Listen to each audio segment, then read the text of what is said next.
Alors peut-être une question encore dans l'actualité russe de ces prochains jours, c'est le jugement de Mikhail Khodorkovsky.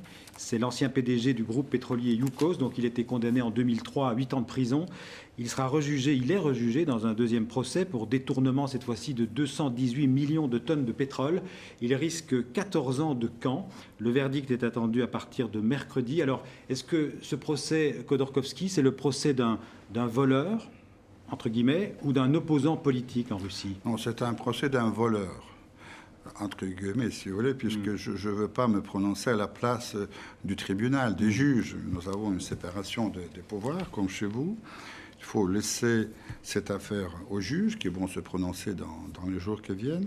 Mais je peux vous dire que je passais quelques jours à Moscou pendant la visite du Premier ministre Fillon. Je suis allé dans les librairies et j'ai vu des livres de Khodorkovsky qui sont en vente. Les gens qui veulent bien acheter ces livres pour connaître ses opinions, ils peuvent le faire librement. C'est pour ça, je ne pense pas, comme on le prétend, que c'est un procès politique contre un opposant. De toute façon, il a déjà passé quelques années en prison. Je ne pense pas qu'il représente une force politique importante.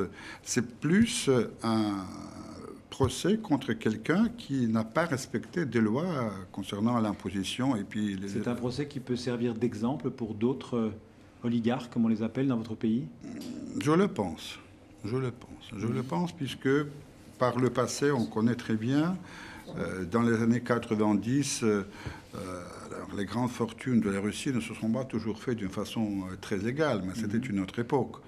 Mais je crois que ça peut servir de leçon à d'autres, pas uniquement aux oligarques, mais à tous les gens qui ne respectent pas la loi.